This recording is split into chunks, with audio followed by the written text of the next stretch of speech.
बुझी पारलनि मो प्रश्न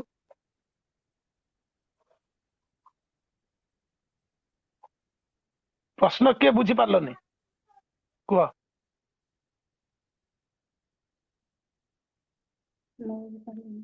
अच्छा ठीक अछि माउस प्रभुजी रिपीट कर जे प्रभुपाद कहउचंती प्रेमपूर्ण सेवा होची पूर्व जन्म एक अज्ञात धारा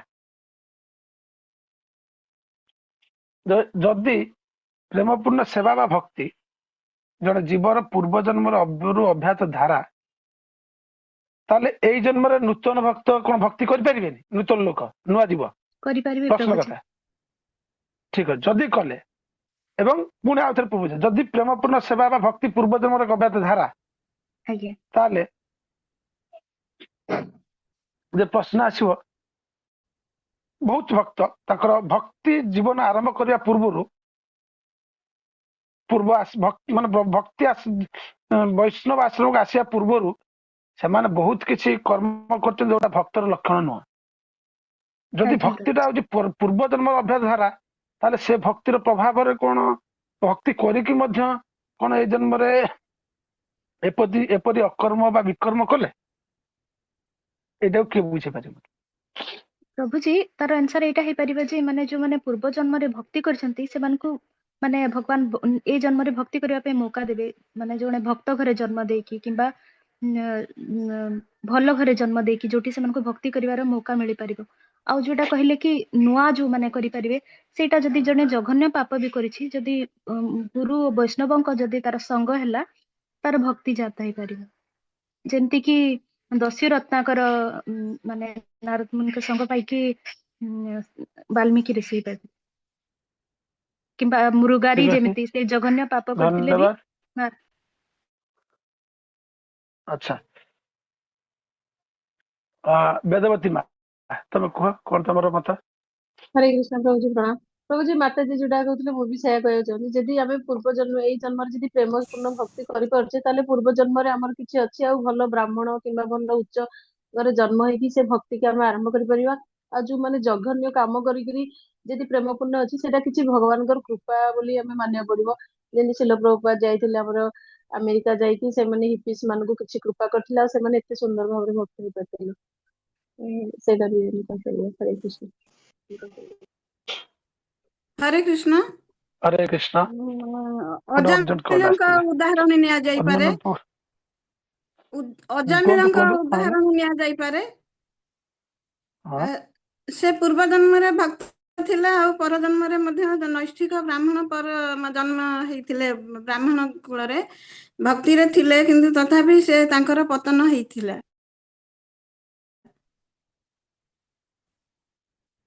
अच्छा अच्छा मुकुंद प्रिय माता जी हरे बहुत कृष्ण शॉर्ट रे प्रभु कहबे जी बहुत शॉर्ट रे कहबे प्रभु जी जदि आज्ञा हाँ हाँ जदि जदि जनकर धर पूर्व जन्मरे से भगवानकर तापर तार मृत्यु हो जाइछि ताले नेक्स्ट जन्म से काहे होछि ना तार सेइठु ही पुଣି स्टार्ट हबो केना पूर्व जदि से कर देछि जीरो रु स्टार्ट हबनी केना से पुणी भक्त जदि माता जी कहले सेटा भी गोटे भक्त साधु घरे भक्त घरे जन्म हबो पुणी से नेक्स्ट जन्मटा तार सेइठु ही स्टार्ट हबो तापर तार से पूर्व जन्म रे एटा पर जन्म रे भी सेटा लागेगी रहिबो ताको से पुणी पाइबो से धाराटा रहिबो तार ठीक ठीक अछि हरे कृष्ण समस्त धन्यवाद तो जो माने प्रथम बिल्कुल भक्ति करिना से माने भक्ति करि पारिबे कि नहीं प्रभुजी हरे कृष्ण କରିପାରିବେ जोगाई माता करले प्रभु हरे କରିପାରିବେ जोगाई माता करथिले ना ଯୋଉ ବୈଷ୍ଣବ ସଂଘ ହେଲେ साधु संघ କରିପାରିବେ मिलिले करबे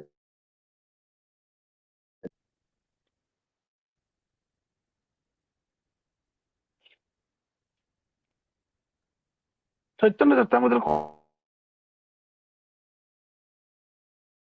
कहउचंदी महत महत कृपा बिना कौन कर्म भक्ति न है कृष्ण भक्ति रहो दूरे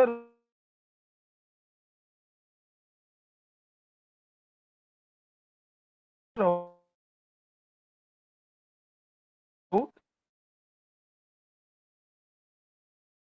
संसत माने उत्तम वैष्णव कृष्ण भक्त बहुत दूर कथा संसार ବାସନାରେ ମଧ୍ୟ ତାର କ୍ଷୟ ହେବ ନା, ମାନେ ସଂସାର ଉଦାହରଣ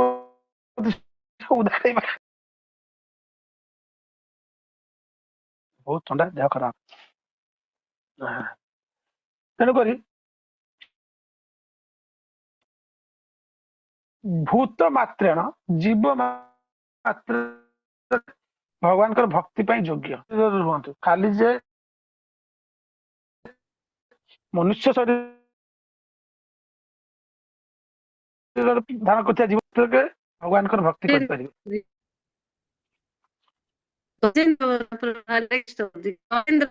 ଭଗବାନଙ୍କର ଜନ୍ମରେ ସିଏ ଥିଲେ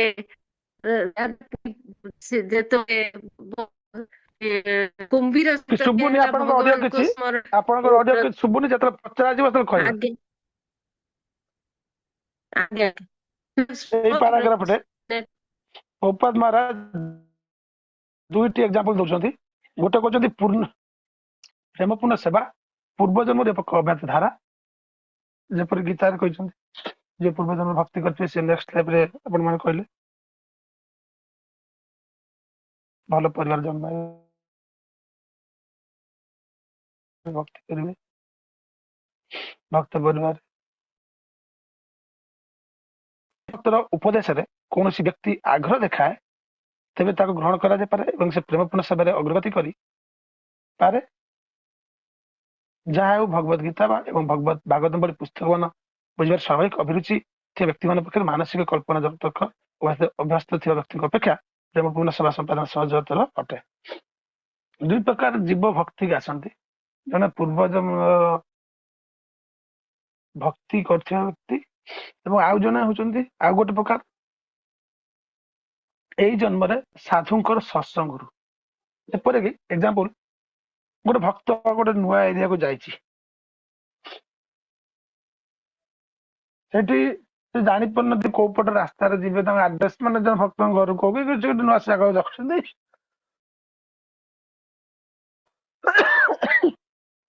ସେ ଜାଣିପାରୁନାହାନ୍ତି। ସେଠି ସେ ଜଣେ ବ୍ୟକ୍ତିକୁ ସାହାଯ୍ୟ ମାଗିଲେ, ମାନେ ଏଇ ଜାଗାଟା ଏଇ ଲୋକେସନଟା କୋଉଠି ବା କେମିତି ପ୍ରାପ୍ତ, ସେ ଖାଲି ସେତିକି ବତେଇ ଦେଲେ। ସେଇଟା ବି ଗୋଟେ ଭକ୍ତି, ସେଇଟା ବି କୃଷ୍ଣ ଭକ୍ତର ସଙ୍ଗ। ଏଇ ଅପସଙ୍ଗ ଦ୍ଵାରା ଭବିଷ୍ୟତରେ ସେ ଭକ୍ତି ଲାଇନକୁ ଆସିବ, ଭକ୍ତି ସାଧନା ଆରମ୍ଭ କରିବ। ଏବଂ ମୁଁ ବି ଦେଖିଛି କେତେଥର, ଥରେ ଦିଲ୍ଲୀରେ ମୁଁ ଯାଉଥିଲି ବହୁତ ଦିନ ପୂର୍ବରୁ, ବୃନ୍ଦାବନ ଦିଲ୍ଲୀ ଯାଇଥିଲି। ସେଠି ଟାଉନ ବସ୍ ଲୋକାଲ ବସ୍ ଯାଉଥିଲି, ରେଲୱେ ଷ୍ଟେସନରୁ new Delhi railway station east of Kailash temple ପାଖାପାଖି ସେତେବେଳେ 15 ଟଙ୍କା ନା କଣ ଭଡା ଥିଲା। ତ ସେ କଣ୍ଡକ୍ଟର ମୋଠୁ ପଇସା ନେଲେ, ମହାରାଜ ଥାଉ।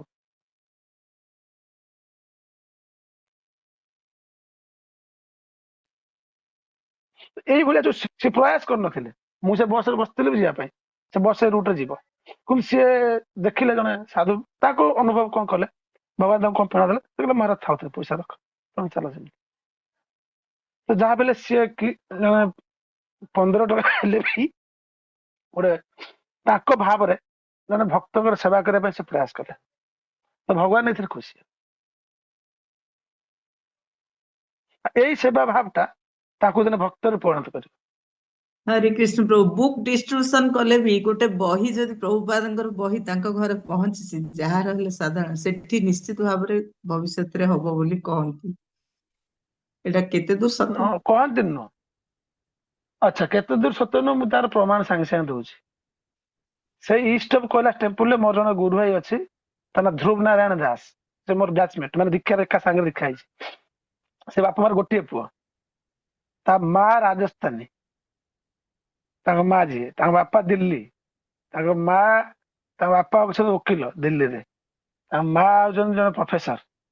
ତାଙ୍କ ମା ରାଜସ୍ଥାନର ଯେତେବେଳେ ପାଠ ପଢୁଥିଲେ କଲେଜରେ, ସେତେବେଳେ ଇସ୍କନ ବୁକ୍ ମାନେ ବସରୁ ସେ ଗୋଟେ ଗୀତା କିଣିଥିଲେ, ଇଂଲିଶ ଗୀତା। ପାଠ ପଢା କମ୍ପ୍ଲିଟ ହେଇଗଲା, ବିବାହ ହେଇଗଲା, କିନ୍ତୁ ମାତାଜୀ ଗୀତା ଦିନେ ପଢିନାହାନ୍ତି, କିନ୍ତୁ ପାଖ ଛାଡି ନାହାନ୍ତି। ପାଖରେ ବାପ ଘରୁ ପୁଣି ଶାଶୁ ଘରକୁ ନେଇକି ଆସିଛନ୍ତି। ଆଗେ ଝିଅ ହେଲା, ତାପରେ ପୁଅ ହେଲା, ଝିଅ ବି କଲେଜ ପାଠ ପଢିଲା, ପୁଅ କଲେଜ ପାଠ ପଢିଲା ପରେ ଦିନେ ଘର ମାନେ ଲାଲମିରା ଦେଖିଲା ଗୋଟେ ଇଂଲିଶ ଗୋଟେ ଗୀତା ଲେଖା ହେଇଛି। ତ ତାପରେ ସେ ଦେଖିଲା ନେଇ ପଢିଲା, ପଢୁ ପଢୁ ଦେଖିଲା ଭଲ କଥା ଲେଖା ହେଇଛି। ତାପରେ ଦେଖିଲା ଇସ୍କନ କୋଉଠି, ତାକେ ଇସ୍କନ ଥର୍ମରେ ମିଶିଲା। ସେ ପୁଣି ବ୍ରହ୍ମଚାରୀ ହେଲା। ବର୍ତ୍ତମାନ ସେ ଗୋଟେ ବହୁତ ବଡ କଥାକାର ହିନ୍ଦୀ ଭାଷାରେ, ଗୋଟିଏ ପୁଅ। ହରେ କୃଷ୍ଣ ପ୍ରଭୁଜୀ, ଏ ପ୍ରଭୁପାଦ କହିଛନ୍ତି ଯାହାର ଘରେ ଯଦି ଶ୍ରୀମଦ୍ ଭଗବତ ଗୀତା ଆସିଛି ସେଟା ହଉଛି ଆଟମ ବମ୍। ଦିନେ ବି ତାଙ୍କର ଘରୁ ନିଶ୍ଚୟ ଭକ୍ତ ବାହାରିବେ।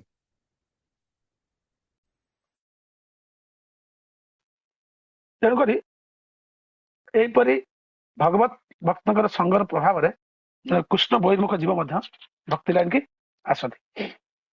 ଏବେ ଆମେ ଏଇ ଅଧ୍ୟାୟରେ ଯୋଉ ଆଲୋଚନା ହବ ଭକ୍ତିର ପ୍ରଥମ ଅବସ୍ଥା।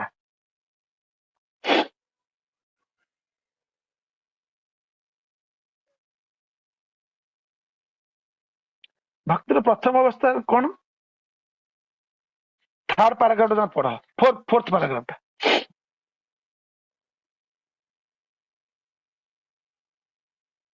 ଯୋଉଠି ଲେଖା ହେଇଛି ଅଭ୍ୟାସ ଅର୍ଥ କୌଣସି ନିର୍ଦ୍ଦିଷ୍ଟ ପ୍ରକାର କାର୍ଯ୍ୟରେ ଇନ୍ଦ୍ରିୟ ଗଣକୁ ନିଯୁକ୍ତ କରିବା। ଫିଫ୍ଥ ପଦେ 5 ନମ୍ବର ପାରାଗ୍ରାଫ ଟା। ହରେ କୃଷ୍ଣ। ଅଭ୍ୟାସ ଅର୍ଥ କୌଣସି ନିର୍ଦ୍ଦିଷ୍ଟ ପ୍ରକାରର କାର୍ଯ୍ୟରେ ଇନ୍ଦ୍ରିୟଗଣକୁ ନିଯୁକ୍ତ କରିବା। ତେଣୁ ଅଭ୍ୟାସ ସ୍ତରର ଭକ୍ତିର ଅର୍ଥ ଶ୍ରୀକୃଷ୍ଣଙ୍କ ସେବାରେ ଆମର ଇନ୍ଦ୍ରିୟମାନଙ୍କର ଉପଯୋଗ କରିବା। ଇନ୍ଦ୍ରିୟମାନଙ୍କ ମଧ୍ୟରୁ କେତେକ ଜ୍ଞାନ ଆହରଣ ଲାଗି ଉଦ୍ଦିଷ୍ଟ ଏବଂ ଆଉ କେତେକ ଆମର ଭାବନା, ଅନୁଭୂତି ଓ ଇଚ୍ଛାର ସିଦ୍ଧାନ୍ତକୁ କାର୍ଯ୍ୟକାରୀ କରିବା ପାଇଁ ଉଦ୍ଦିଷ୍ଟ।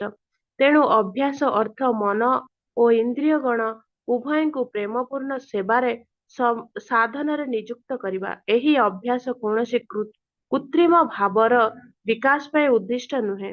ଦୃଷ୍ଟାନ୍ତ ସ୍ୱରୂପ ଶିଶୁ ଚାଲିବାକୁ ଶିଖେ ବା ଅଭ୍ୟାସ କରେ। ଏହି ଚାଲିବା ସ୍ୱାଭାବିକ ନୁହେଁ। ଶିଶୁଠାରୁ ଚାଲିବାର ଶକ୍ତି ମୂଳତଃ ନିହିତ ଅଛି। କେବଳ ଅଭ୍ୟାସ ଦ୍ୱାରା ସେ ସୁନ୍ଦର ଭାବରେ ଚାଲେ। ସେହିପରି ପରମ ପୁରୁଷ ଭଗବାନଙ୍କର ପ୍ରେମପୂର୍ଣ୍ଣ ସେବା ପ୍ରତ୍ୟେକ ଜୀବର ସ୍ୱାଭାବିକ ପ୍ରବୃତ୍ତି ଅଟେ। ଆଦିମ ଆଦିବାସୀଙ୍କର ଭଳି ସଭ୍ୟତା ବିହୀନ ଲୋକେ ମଧ୍ୟ ପ୍ରକୃତିର ନିୟମରେ ପ୍ରଦର୍ଶିତ କୌଣସି ଆଶ୍ଚର୍ଯ୍ୟଜନକ ଘଟଣା ପ୍ରତି ସେମାନଙ୍କର ସମ୍ମାନ ଓ ପ୍ରଣତି ଜଣାଇଥାନ୍ତି। ହରେ କୃଷ୍ଣ। କୌଣସି ହରେ କୃଷ୍ଣ। ଆଶ୍ଚର୍ଯ୍ୟଜନକ କାର୍ଯ୍ୟ ସେ ଗୋଟିଏ ପାରାଗ୍ରାଫ କରିବା ପାଇଁ କହିଥିଲା। ତା ପୂର୍ବ ପାରାଗ୍ରାଫରେ କହୁଛନ୍ତି ଯେ ଭକ୍ତିର ଯୋଉ 3ଟି ସ୍ତର, ସାଧନ ଭକ୍ତି, ଭାବ ଭକ୍ତି, ପ୍ରେମ ଭକ୍ତି। ଏଇ ପାରାଗ୍ରାଫରେ ସେ ସାଧନ ଭକ୍ତିର ବ୍ୟାଖ୍ୟା ଦେଲେ। ସାଧନ ଭକ୍ତି କାହାକୁ କୁହାଯାଏ, କିପରି ଜଣ କରେ। ଏବଂ ଆପଣମାନେ ଶାସ୍ତ୍ରରେ ଶୁଣିଛନ୍ତି ଭାଗବତମରେ ପ୍ରସିଦ୍ଧ ଶ୍ଲୋକ, ସବୈ ପୁଂସାଂ ପର ଧର୍ମ ଯତ ଭକ୍ତି ଅଧକ୍ଷଜ ଅହିତୁକି ଅପ୍ରତ୍ୟତା ଏହା।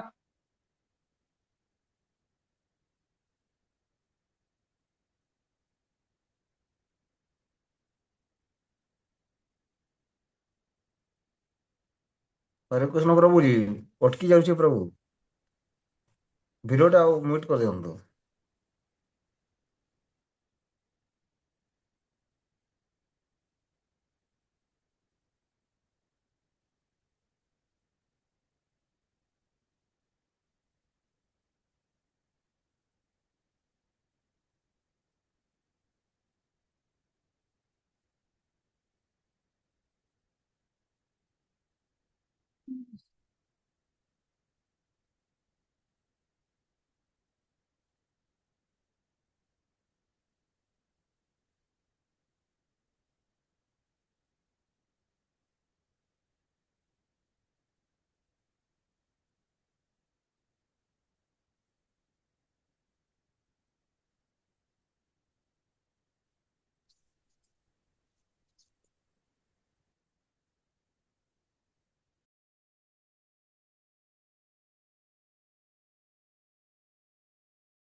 ହରେ କୃଷ୍ଣ। ଗୁଣବତୀ ମାତା ଜି ପ୍ରଣାମ, ସମସ୍ତଙ୍କୁ ପ୍ରଣାମ।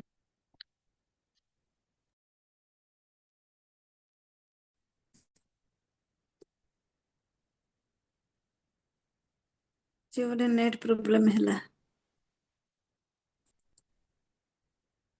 ନେଟ୍ ପ୍ରୋବ୍ଲେମ ଆଇଦର ତାଙ୍କର ଯଦି କାହାର ଫୋନ ଆସିଥିବ ବୋଲି କିଛି ଥିବ। ହେଇଥିବ।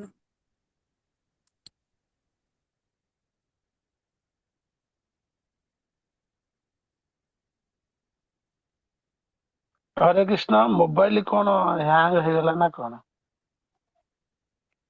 କଣ ଡାଟା ରିଜ୍ୟୁମ ଲେଖିଲା ବନ୍ଦ ହେଇଗଲା ଅଟୋମେଟିକ। ହଉ ହରେ କୃଷ୍ଣ। ଅହେତୁକି ଅପ୍ରତ୍ୟାତା। ଅହେତୁକି ମାନେ ହଉଛି ବିନା କୌଣସି ହେତୁ କୌଣସି ଉଦ୍ଦେଶ୍ୟ ବିହୀନ। ଯଦି କୌଣସି ଉଦ୍ଦେଶ୍ୟ ରଖିକି ଆମେ କରନ୍ତି ସେଟା ବିଜନେସ ହେଇଯାଏ। କିଛି କାମନା ରଖି କରନ୍ତି। ଅନ୍ୟ ଅଭିଳାଷିତା ଶୂନ୍ୟ ଯୋଉଟା ଆମେ ପ୍ରଥମ ଶ୍ଲୋକରେ ପଢୁଥିଲେ। ଏବଂ ଅପ୍ରତ୍ୟାତା ନିୟମିତ ଭାବରେ ବିନା ବାଧାରେ, ଏଇଟା ହେଲା ଅପ୍ରତ୍ୟାତା। ଏବଂ ଅହେତୁକର ଆଉ ଗୋଟେ ମାନେ ହଉଛି ଭକ୍ତି ପାଇଁ ଆମେ ଭକ୍ତି କରିବା। ଭକ୍ତିର ଅନ୍ୟ କାରଣ କିଛି ନାହିଁ, କେବଳ ଭକ୍ତି। ଏଇ ପ୍ରସଙ୍ଗରେ ମୋର ଗୋଟେ କଥା ମନେ ପଡୁଛି। ମାୟାପୁରରେ ଜଣେ ଭକ୍ତ, ବହୁତ ବରିଷ୍ଠ ଭକ୍ତ, ଜପତେଶ୍ୱର ଗୁରୁ ମହାରାଜଙ୍କର ଶିଷ୍ୟ, ସେ ଥରେ କେମିତି କଥା ପଡୁ କହିଲେ ଯେ ଇସ୍କନ ତ ବହୁତ ବ୍ୟକ୍ତି ଭାଗବତ କଥା କରୁଛନ୍ତି ଏବଂ ପ୍ରଚାର କରୁଛନ୍ତି, କିନ୍ତୁ କିଛି କିଛି ଭକ୍ତ ଅଛନ୍ତି ଯୋଉମାନଙ୍କ ପ୍ରତି ସମସ୍ତଙ୍କର ସ୍ୱାଭାବିକ ଆକର୍ଷଣ ରହିଛି। କଣ ପାଇଁ? ସେ କହୁଛନ୍ତି ଯେ ସେମାନେ ଭାଗବତଙ୍କର ପ୍ରୀତି ପାଇଁ ଭାଗବତ କହୁଛନ୍ତି। ତାଙ୍କର ନିଜର ପ୍ରତିଷ୍ଠା ବା ସମ୍ମାନ, ମାନ ସମ୍ମାନ ଏସବୁ ପାଇଁ ସେ ଭାଗବତ କହୁନାହାନ୍ତି। ବହୁତ ଲୋକ ଅଛନ୍ତି ଭାଗବତ କଥା କହି ପଇସା ଇନକମ କରୁଛନ୍ତି। ଗୋଟେ ଗୋଟେ ସପ୍ତାହକୁ ଲକ୍ଷ ଟଙ୍କା, 3 ଲକ୍ଷ ଟଙ୍କା, 2 ଲକ୍ଷ ଟଙ୍କା। ବହୁତ ଲୋକ ଅଛନ୍ତି ମୋର ଫଲୋଅର ବଢିବେ କି ମତେ ଲୋକ ପୂଜା କରିବେ।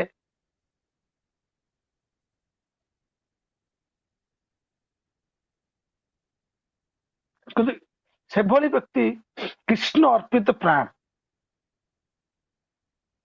କୃଷ୍ଣଙ୍କ ପାଇଁ ଯୋଉମାନଙ୍କର ପ୍ରାଣ ଅର୍ପଣ କରୁଛନ୍ତି, ସେମାନେ ଏଭଳି ବ୍ୟକ୍ତିଙ୍କ ଥରେ ଆମେ ଶ୍ରବଣ କଲେ ଆମର ଯଥାଶୀଘ୍ର ଆମର ହୃଦୟ ପରିବର୍ତ୍ତନ ହୁଏ। এইটা হচ্ছে অহেতুকি।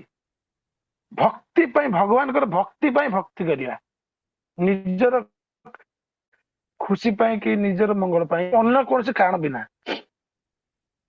ତେଣୁକରି ଭଗବାନଙ୍କର ଭକ୍ତି କଲେ ବା ଭକ୍ତି କରିବାର ମୁଖ୍ୟ ଉଦ୍ଦେଶ୍ୟ କଣ? କୃଷ୍ଣକୁ ଖୁସି କରିବା। ଏବଂ ଜୀବ କଣ ଚାହେଁ? ନିଜେ ଭକ୍ତି କଲେ, ଭଗବାନଙ୍କ ସେବାରେ ନିଜର ଇନ୍ଦ୍ରିୟ ଗୁଡ଼ିକୁ ନିୟୋଜିତ କଲେ ଭଗବାନ ଋଷିକେଶ ଖୁସି ହେବେ ଏବଂ ଇନ୍ଦ୍ରିୟ ଗୁଡ଼ିକର ଯଥା ଯୁକ୍ତ ସେବା ହେବ। ଭକ୍ତିର କାରଣ କେବଳ ଭକ୍ତି। ଆମ ନିଜ ଭକ୍ତି ହୋଇପାରେ କିମ୍ବା ଅନ୍ୟ ଭକ୍ତର ଭକ୍ତି ହୋଇପାରେ। ଯୋଉ ଭକ୍ତି ଆମେ ଆରମ୍ଭ କରୁଛେ ଜଣେ ଜୀବ, ସେ ଭକ୍ତିର କାରଣ ସେ ନିଜ ଲୋକର ଭକ୍ତି ହଉ। ନିଜର ଭକ୍ତି କେମିତି? ପ୍ରଭୁପାଦ କହିଲେ ପୂର୍ବ ଜନ୍ମର ଭକ୍ତି ଏବଂ ଅନ୍ୟ ଜଣ ଭକ୍ତିର ପ୍ରଭାବ କେମିତି? ଯୋଉ ମହତ୍ ସାଧୁଙ୍କର କୃପା। ବେଳେ ବେଳେ ଦେଖାଯାଏ ଆମେ ମାନେ ମନ୍ଦିରରେ ଦେଖନ୍ତି ପ୍ରଭୁଙ୍କୁ ପୂଜାରୀ ପ୍ରଭୁ ବା ଗୁରୁଦେବଙ୍କର ସେବକ ଏମାନଙ୍କୁ, ପ୍ରଭୁ ଟିକେ ମୋ ପାଇଁ ପ୍ରାର୍ଥନା କରିବେ, ମୋର ଏଇ କାମଟା ଟିକେ ହଉ।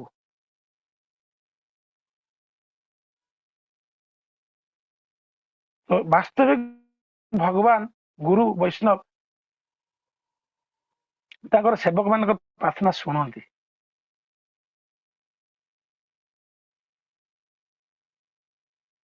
ତାର ଏକ୍ସାମ୍ପଲ ମୁଁ ନିଜେ ଦେଖିଛି। ଆଉ ମୁଁ କହୁଛି, ଭକ୍ତଙ୍କ ନାଁ କହୁନି, ମୁଁ କହୁଛି ଭୁବନେଶ୍ୱର ମନ୍ଦିରରେ ଥରେ ଜଣେ ଭକ୍ତ ପୂଜାରୀ ସେବା କରୁଥିଲେ। ଗୌରନୀତାଙ୍କର ପୂଜାରୀ କରୁଥିଲେ ସନ୍ଧ୍ୟା ସମୟରେ। ଭୁବନେଶ୍ୱର ମନ୍ଦିରରେ ପୂଜାରୀ ଯୋଉମାନେ ଦେଖିଥିବେ ଆପଣ 3ଟା ଅଲ୍ଟର ପୂଜା ସରିଲା ପରେ ଠାକୁରଙ୍କର ଆରତି ସରିଲା ପରେ ଯୋଉ ପାଣି ପକେଇବା ପାଇଁ ଏକା ସାଙ୍ଗରେ ଆସିକି ପକାନ୍ତି ଠାକୁରଙ୍କ ସନ୍ଧ୍ୟା ସମୟରେ।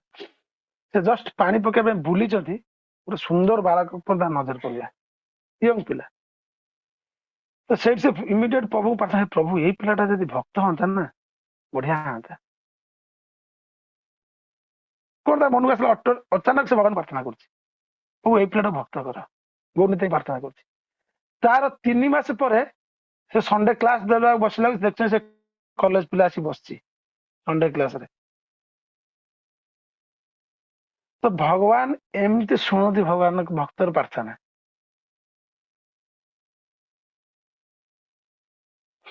ତ ଜଣେ ଜୀବ ଭକ୍ତି କରିବା ପାଇଁ ତା ନିଜ ଭକ୍ତିର କାରଣ ହଉ କିମ୍ବା ଅନ୍ୟ ଜଣେ ଭକ୍ତର ଭକ୍ତିର କାରଣ ହଉ, ଭକ୍ତି ପାଇଁ ଭକ୍ତି ହିଁ କାରଣ। ଏଇ ପରିପ୍ରେକ୍ଷୀରେ ଆଚାର୍ଯ୍ୟ ଏଇଟା କହୁଛନ୍ତି। ତେଣୁକରି ଯେତେବେଳେ ଜୀବ ସାଧୁ ସଙ୍ଗ କରେ ତାଙ୍କ ହୃଦୟରେ ଭକ୍ତି ଆସେ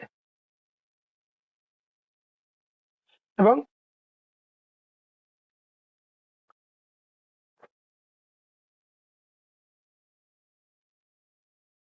ଯଦି ଭଗବାନଙ୍କୁ ଭକ୍ତିର ଦାତା ବୋଲି ଆମେ କାରଣ ମାନିବା ଯେ ଭଗବାନ ଯାହା କୃପା କରିବେ ସେ ଭକ୍ତ ହବ, ତାହେଲେ ବହୁତ ଲୋକ ଭଗବାନଙ୍କୁ ଦୋଷୀ କହିବେ, କାରଣ ଭଗବାନ ଜଣକୁ ଦେଲେ ଆଉ ଜଣକୁ ଦେଲେ ପକ୍ଷପାତ କଲେ। ତେଣୁକରି ଭଗବାନ ପୁରା ନ୍ୟୁଟ୍ରାଲ, ସେଇ ଜୀବର ହୃଦୟରେ ସୁପ୍ତ ରୂପରେ ଅଛନ୍ତି। ଯେ ପର୍ଯ୍ୟନ୍ତ ସାଧୁ ସଙ୍ଗ ନ ହେଇଛି ସେ ପର୍ଯ୍ୟନ୍ତ କୃଷ୍ଣ ଭକ୍ତି ଜାଗ୍ରତ ହେବନି। ଯୋଉ ଉଦାହରଣଟା ପ୍ରଭୁପାଦ ଦେଉଛନ୍ତି ଏଇଠି ଦୃଷ୍ଟାନ୍ତ ସ୍ୱରୂପ, ଯଦି ପିଲାମାନଙ୍କ ହୃଦୟରେ ମାନେ ଯୋଉ ଛୋଟ ପିଲା ଜନ୍ମ ହଉଛନ୍ତି ଜୀବ ମନୁଷ୍ୟ ଜୀବରେ ଚାଲିବାଟା ହଉଛି ସ୍ୱାଭାବିକ ପ୍ରକ୍ରିୟା। କିଛି ଦିନ ପରେ ସେ ଅଟୋମେଟିକ ଚାଲେ, ଟିକେ ମା ବାପା ଧରିବେ ଧୀରେ ଧୀରେ ଚାଲିବ। କିନ୍ତୁ ଏଇ ପିଲାମାନଙ୍କ ଯଦି କଥା ଆସିବ ଯେ ତା ମା କହିବ ମୁଁ ତ ଚଲା ଶିଖେଇଛି, ତା ବାପା କହିବ ମୁଁ ତ ଚଲା ଶିଖେଇଛି, କାହିଁ ଉଡା ଶିଖେଇ ପାରିଲନି ତୁ? ଉଡାଟା ଶିଖେଇ ଦେଇଥାନ୍ତା, ସେ ଆକାଶରେ ଉଡିଥାନ୍ତା, ଚାଲିକି ଯିବା କଣ ଦରକାର? ବୁଝିପାରିଲ ନା ବୁଝିପାରିଲନି? ଆଜ୍ଞା ବୁଝିଲି। ତେଣୁକରି ସେ ପିଲାର ହୃଦୟରେ ବା ତାର ଭଗବାନ ଯୋଉ ଶରୀର ଗଠନ ଦେଇଛନ୍ତି ସେଥିରେ ସ୍ୱାଭାବିକ ଭଗବାନ ଏଇ ପ୍ରକ୍ରିୟା ଦେଇଛନ୍ତି, ଚାଲିବ ତାର ଟାଇମ ଅନୁସାରେ ଚାଲିବ। କିନ୍ତୁ କେହି ମାଧ୍ୟମ ହେଇପାରନ୍ତି, ଟିକେ ପ୍ରଥମେ ଚାଲି ଉଠିଲେ ପଡିଯିବ, ଚାଲିଲେ ଟିକେ ଲୋକ ବାପା ମା ଧରନ୍ତି, ଟିକେ ସାହାଯ୍ୟ କରନ୍ତି। ଠିକ ସେଇପରି ଜୀବର ହୃଦୟରେ କୃଷ୍ଣ ଭକ୍ତି ସ୍ୱାଭାବିକ ଭଗବାନ ଦେଇଛନ୍ତି ପ୍ରତ୍ୟେକ ଜୀବ ହୃଦୟରେ, ପିମ୍ପୁଡି ହଉ, ମାଛି ହଉ, ମଣିଷ ହଉ, ପକ୍ଷୀ ହଉ, ପଶୁ ହଉ, ସବୁ ଜୀବ ହୃଦୟରେ। କିନ୍ତୁ ଏଇ ଯୋଉ ବାପା ମା ମାନେ ସାହାଯ୍ୟ କରିବା, ଗାର୍ଡିଆନ ମାନେ ସାହାଯ୍ୟ କରିବା, ସେଇଟା ହଉଛି ସାଧୁ ସଙ୍ଗ।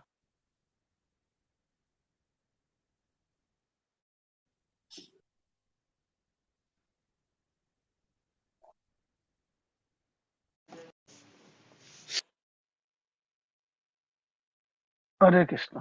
ମୋବାଇଲଟା ଗୋଟେ ମୋବାଇଲ କ୍ଲାସ ବାର ବାର କଲା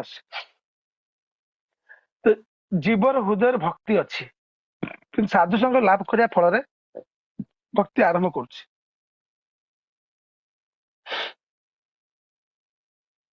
ତେଣୁକରି ଭଗବାନ ଆମେ ଯୋଉ କହିଲେ ନବମ ଅଧ୍ୟାୟରେ ସେ କଥା କହୁଛନ୍ତି ଯେ ମୁଁ ମାନେ ପୁରା ନ୍ୟୁଟ୍ରାଲ, କଣ ସମଂ ସର୍ବ ଭୂତେଷୁ ମମେ ଦୋଷ ଅସ୍ତି ନ ପ୍ରିୟ ଯେ ଭଜନ୍ତି ତୁ ମାଂ ଭକ୍ତ୍ୟା ମୟି ତେଷୁ ଚାପ୍ୟ। ସମସ୍ତଙ୍କ ହୃଦୟରେ ମୁଁ ଅଛି, କାହା ପ୍ରତି ମୋର ଦୋଷ ନାହିଁ, ବି କାହା ପ୍ରତି ମୋର ଆସକ୍ତି ନାହିଁ। ଯୋଉମାନେ ଭଜନ କରନ୍ତି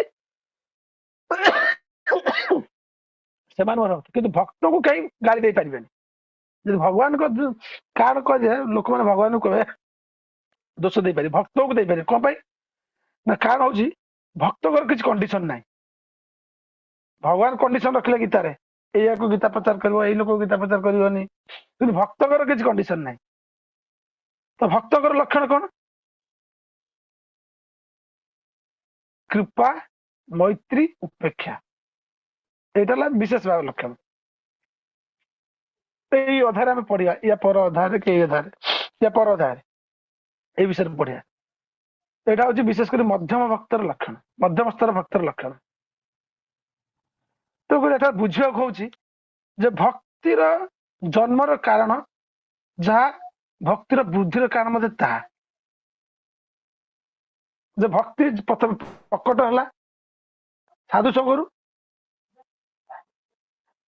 पूर्व जन्म भजन प्रक्रिया भक्ति पुणी यही जन्म किपर बढ़ तार कारण मत साधु संग बा पूर्व जन्म जो भजन क्रिया करता से भजन क्रिया प्रक्रिया आ साधु संग कला मान तो भजन क्रिया कर ना नवदा भक्ति श्रवण कीर्तन विष्णु स्मरण पद सब नचन बन भक्तिर आरंभ जहाँ कारण भक्ति वृद्धि मध्य ता कारण तो प्रश्न आसो आम भक्ति करचु आम पाई अन्य भक्तर कौन महिमा फिर तुम कह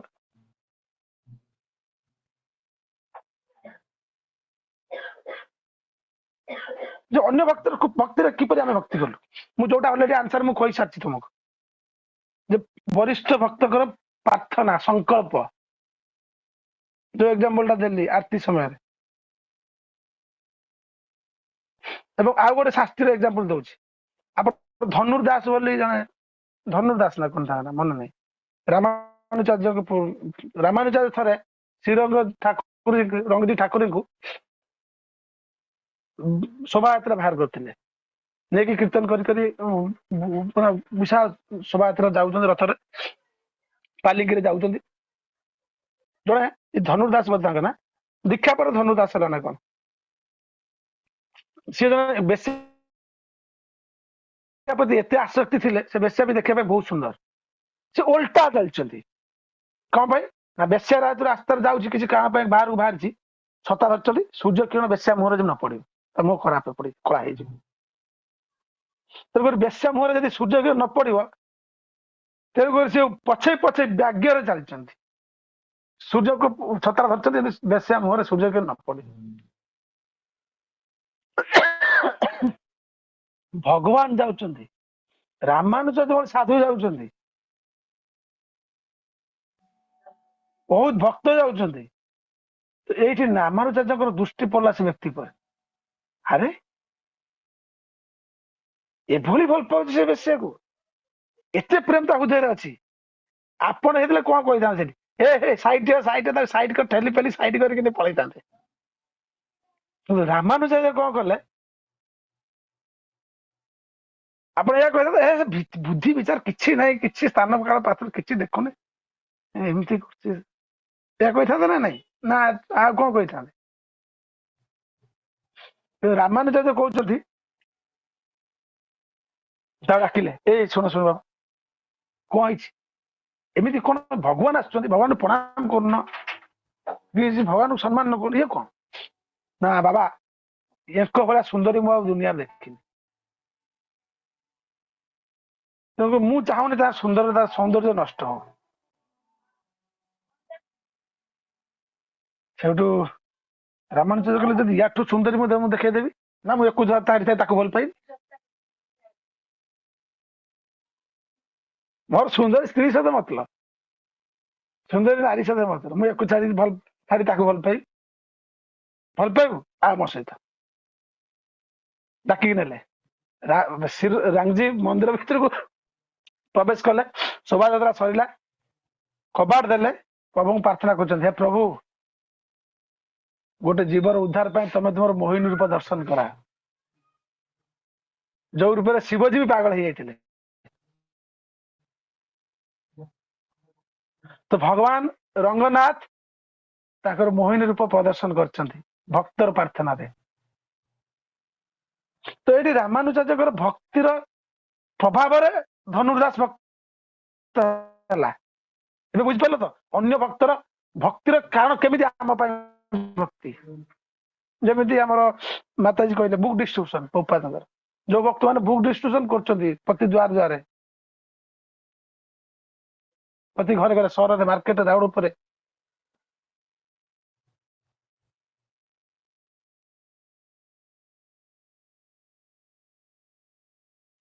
ସେମାନଙ୍କର ଭକ୍ତିର କାରଣ କେତେ ଭକ୍ତ ବଦ୍ଧଜୀବ ଭକ୍ତ ହଉଛନ୍ତି ଏବଂ ଭଗବାନ ରଙ୍ଗନାଥ ସେଠି ତାଙ୍କର ମୋହିନୀ ରୂପ ଦର୍ଶନ ଦେଇଛନ୍ତି। ଆଉ ସେଇ ଦିନରୁ ସେଇ ସମୟରୁ ସେ ବ୍ୟକ୍ତି ସେ ମନ୍ଦିର ବାହାରକୁ ଯାଇନାହାନ୍ତି।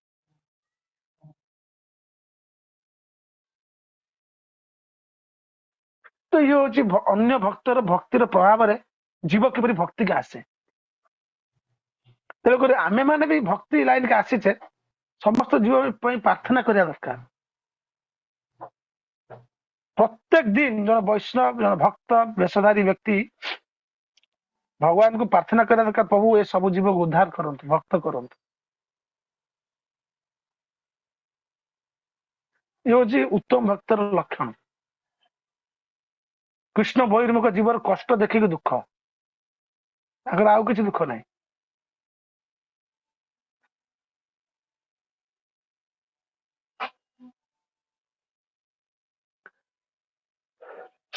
ତେଣୁ ଏଠାରେ ବୁଝିବାକୁ ହବ ଭକ୍ତିର ଜନ୍ମର କାରଣ ଯାହା ହଉ, ଭକ୍ତିର ବୁଦ୍ଧିର କାମ ତାହା। ଏବଂ ଆମେ ଏବେ ଆଲୋଚନା କଲେ କୌଣସି ଉନ୍ନତ ଭକ୍ତର ସଂକଳ୍ପ ଦ୍ୱାରା ଅନ୍ୟ ଜଣେ ବଦ୍ଧ ଜୀବ ମଧ୍ୟ କୃଷ୍ଣ ଭକ୍ତି ହେଇପାରେ। ଏବଂ ଚୈତନ୍ୟ ଚରିତାମୃତରେ କହୁଛନ୍ତି ଏଇ ମାନେ ସନାତନ ଗୋସ୍ୱାମୀଙ୍କୁ ନା ରୂପ ଗୋସ୍ୱାମୀଙ୍କୁ ମହାପ୍ରଭୁ ଶିକ୍ଷା ଦଉଛନ୍ତି ଯୋଉ ପ୍ରୟାଗରାଜରେ ନା ବାରାଣସୀରେ ରୂପ ଗୋସ୍ୱାମୀ କୋଉ ସାକ୍ଷା ଦେଇଥିଲେ ପ୍ରୟାଗରାଜରେ। ଏଇ ସାଧନ ଭକ୍ତି ଲକ୍ଷଣ ସନାତନ ଗୋସ୍ୱାମୀ ଏଇ ସାଧନ ଭକ୍ତି ଲକ୍ଷଣ ଶୂନ ସନାତନ ଯାହା ହେଇତେ ପାଇ କୃଷ୍ଣ ପ୍ରେମଧନ ସନାତନ ଶିକ୍ଷାରେ ମହାପ୍ରଭୁ କହିଛନ୍ତି। ଏବଂ ସନାତନ ଗୋସ୍ୱାମୀ এই ସାଧନ ଭକ୍ତିର 1 ଲକ୍ଷ ପ୍ରକାର ସାଧନ ଭକ୍ତି ରଚନା କରିଛନ୍ତି ହରିଭକ୍ତି ବିଳାସ ଗ୍ରନ୍ଥରେ। ହରିଭକ୍ତି ବିଳାସ ଗ୍ରନ୍ଥ ଆପଣ ପଢିବେ ସେଥିରେ ସନାତନ ଗୋସ୍ୱାମୀ ଲକ୍ଷ ପ୍ରକାର ସାଧନ ଭକ୍ତିର ରଚନା କରିଛନ୍ତି। କିନ୍ତୁ ସେଥିମଧ୍ୟରୁ ରୂପ ଗୋସ୍ୱାମୀ ବହୁତ ସାରାଂଶ କରିକି 64 ପ୍ରକାର ଆମକୁ ଦଉଛନ୍ତି। ଏଇଟା ଏଇଠି ଆମେ ଆଲୋଚନା କରିବା।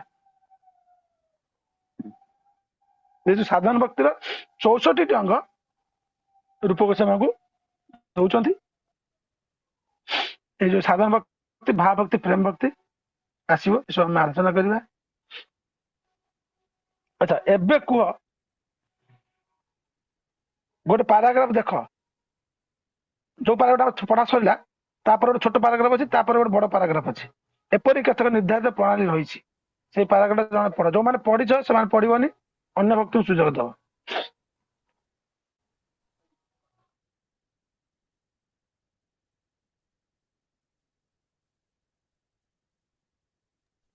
ହରେ କୃଷ୍ଣ ପ୍ରଭୁ। ଏପରି କେତେକ ପଢ। ନିର୍ଦ୍ଧାରିତ ପ୍ରଣାଳୀ ରହିଛି ଯେଉଁଥିରେ ଆମେ ଆମର ମନ ଓ ଇନ୍ଦ୍ରିୟକୁ ଏପରି ଭାବରେ ନିଯୁକ୍ତ କରିପାରିବା ଯେପରି ଆମର ସୁପ୍ତ କୃଷ୍ଣ ପ୍ରେମ ଜାଗ୍ରତ ହୋଇ ଉଠିବ। ଠିକ ଯେପରି ଅଳ୍ପ ଅଭ୍ୟାସ ପରେ ଶିଶୁ ଚାଲିବା ଆରମ୍ଭ କରେ, ଚାଲିବାର ମୌଳିକ ଶକ୍ତି ନଥିଲେ କେହି ଅଭ୍ୟାସ ଦ୍ୱାରା ଚାଲିପାରିବ ନାହିଁ। ସେହିପରି କୃଷ୍ଣ ଭାବନାମୃତ କେବଳ ଅଭ୍ୟାସ ଦ୍ୱାରା ଜାଗ୍ରତ ହୁଏ ନା। ବାସ୍ତବରେ ସେପରି କିଛି ଅଭ୍ୟାସ ନାହିଁ। ଯେତେବେଳେ ପ୍ରେମପୂର୍ଣ୍ଣ ସେବା ପାଇଁ ଆମର ସୁପ୍ତ ଶକ୍ତିକୁ ବିକାଶ କରିବାକୁ ଆମେ ଇଚ୍ଛା କରିବା, ସେତେବେଳେ କେତେକ ପଦ୍ଧତିକୁ ଗ୍ରହଣ କରି କାର୍ଯ୍ୟକାରୀ କରିବା ଦ୍ୱାରା ଆମର ସୁପ୍ତ ଶକ୍ତି ଜାଗ୍ରତ ହେବ।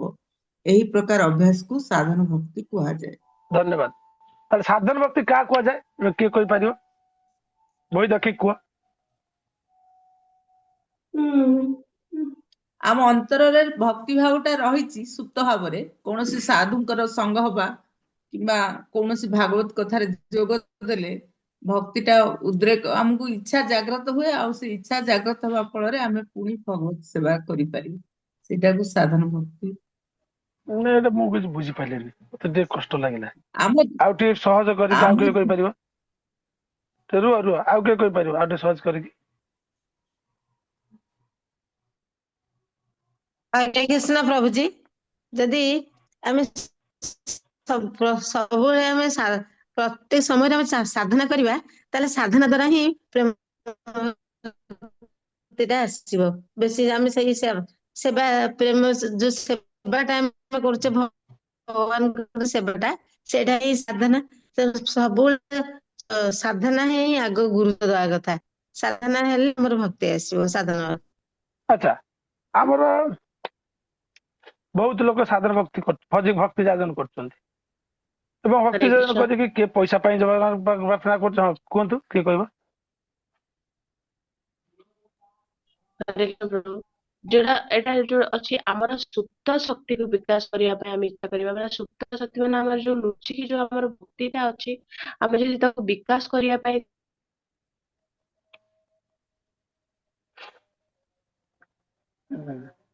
ଧନ୍ୟବାଦ। ଗୁଣବତୀ ମା କିଛି କହିବେ କି? ହରେ କୃଷ୍ଣ। କୃଷ୍ଣ ଭକ୍ତି ଯୋଉ ପ୍ରେମ ଭକ୍ତି ଆମ ଭିତରେ ଆଗରୁ ଅଛି, ଯାହାକି ସୁପ୍ତ ଅବସ୍ଥାରେ ଅଛି ବା ନିଦ୍ରିତ ଅବସ୍ଥାରେ ଅଛି। ତାକୁ ଆମେ ସାଧୁ ସଂଘ ବା ଭାଗବତ ସଂସ୍ପର୍ଶରେ ଆସିକି ତାକୁ ଜାଗ୍ରତ କଲେ ଆମେ ଭକ୍ତି ମାର୍ଗରେ ଅଗ୍ରସର ହେଇପାରିବା। ଠିକ ଅଛି, ଏଇଟା ପରଫେକ୍ଟ ଆନ୍ସର ନୁହଁ। ସାଧନ ଭକ୍ତି କାହାକୁ କୁହାଯାଏ? ସର୍ଟକଟ ଲେଖ, ପ୍ରଶ୍ନ ଆସିବ 2 ମାର୍କ, ଗୋଟିଏ ଲାଇନ ଲେଖିବ 2 ମାର୍କ ପାଇବ। ପ୍ରେମ ଭକ୍ତି ପ୍ରାପ୍ତ ପାଇଁ ଯେଉଁ ସାଧନ ଭକ୍ତି କରାଯାଏ ସେଇଟା ହେଲା ସାଧନ ଭକ୍ତି। ପ୍ରେମ ଭକ୍ତି ପ୍ରାପ୍ତ ପାଇଁ ଯେଉଁ ସାଧନ କରାଯାଏ ସେଇଟା ହେଲା ସାଧନ ଭକ୍ତି। ଏମିତିକି ଲୋକ ଭକ୍ତି କରିଛନ୍ତି ତାର ପୁଅ ଇଞ୍ଜିନିୟର ଚାକିରି ପାଇଁ, ତା ଝିଅର ବାହାଘର ପାଇଁ, ତା ସ୍ୱାମୀର ପ୍ରମୋଶନ ପାଇଁ, କି ସ୍ୱାମୀ ଦେହ ଖରାପ ହେଇ ତାକୁ ବଞ୍ଚେଇ ଦେବା ପାଇଁ। ଏସବୁ ସାଧନ ଭକ୍ତି ନୁହଁ।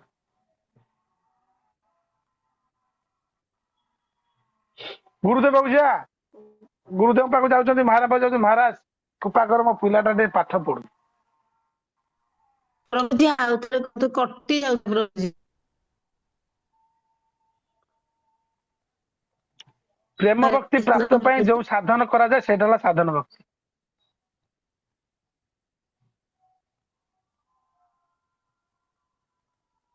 ପ୍ରେମ ଭକ୍ତି ପ୍ରାପ୍ତ ପାଇଁ ଯେଉଁ ସାଧନ କରାଯାଏ ସେଇଟା ହେଲା ସାଧନ ଭକ୍ତି।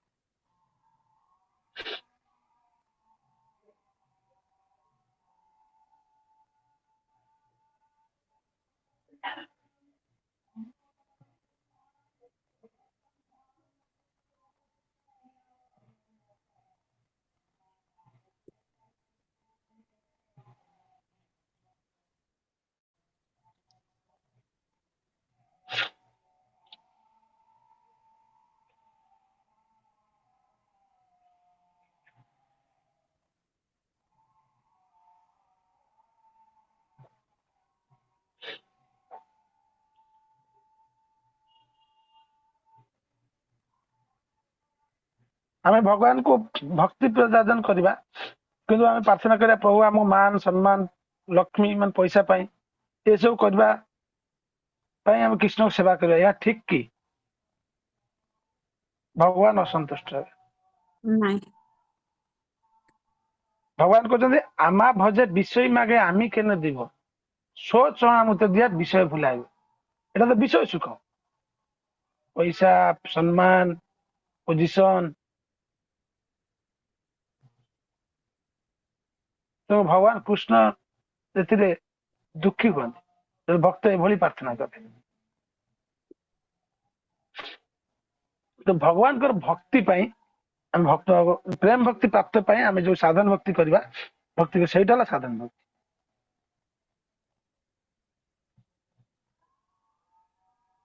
ଆଚ୍ଛା, ଏବେ କହୁଛନ୍ତି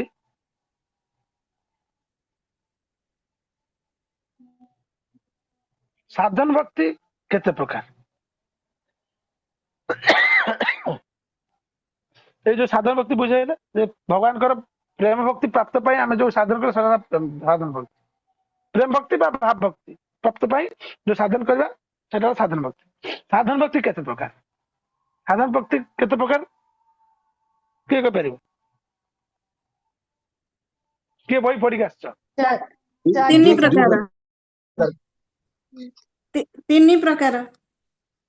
ହଁ ଜୟ ହୋ 3 ପ୍ରକାର ଭଗବତ ପ୍ରଭୁ କହୁଛନ୍ତି 4 ପ୍ରକାର ଆଉ କିଏ କହିବ ଅ- ଅ- ଅ- ଦୁଇ ପ୍ରକାର ପ୍ରଭୁ।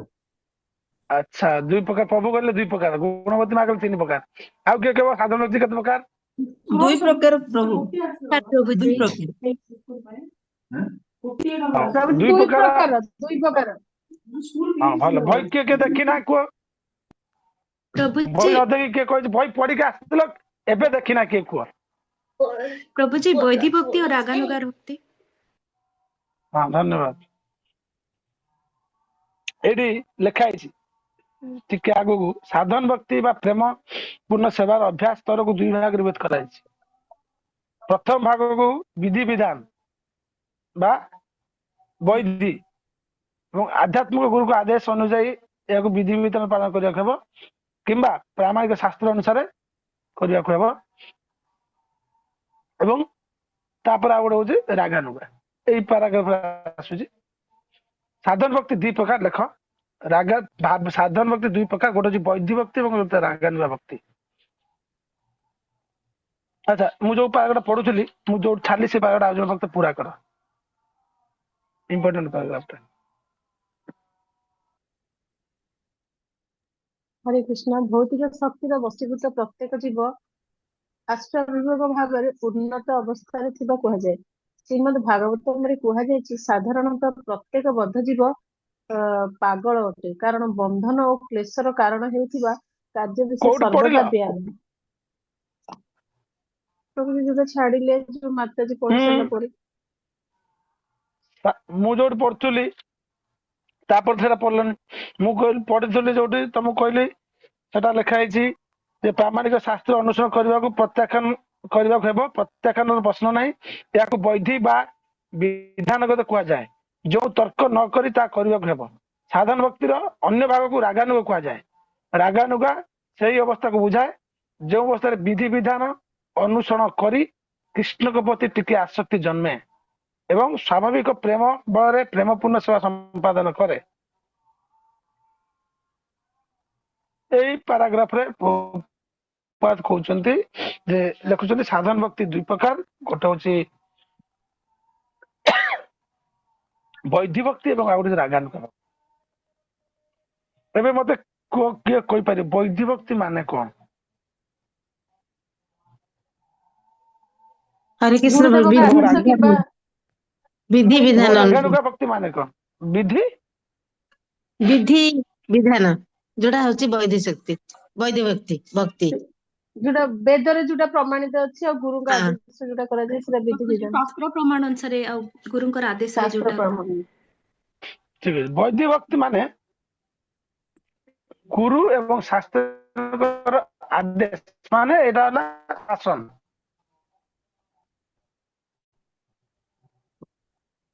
ଗୁରୁ ଆଦେଶ ଗୁରୁ ଏବଂ ଶାସ୍ତ୍ର ନିର୍ଦ୍ଦେଶରେ ଯୋଉ ଭକ୍ତି ବିଧି ପାଳନ କରାଯାଏ ସେଟା ହେଲା ବୈଧି ଭକ୍ତି ଏବଂ ରାଗାନୁଗ ଭକ୍ତି କାହା କୁହାଯାଏ କିଏ କହିପାରିବ କୌଣସି ତର୍କ ନ କରି ଗ୍ରହଣ ନ କରି ସାଧନ କରିବା ଭଗବାନଙ୍କ ଭକ୍ତିକୁ ପ୍ରତି ଯୋଉଟା ସେଇଟା ରାଗାନୁଗ ସ୍ୱତଃସ୍ଫୂର୍ତ୍ତ ଭାବରେ ପ୍ରେମଟା ଆସେ ସେଇଟା ରାଗାନୁଗା ଭକ୍ତି ଧନ୍ୟବାଦ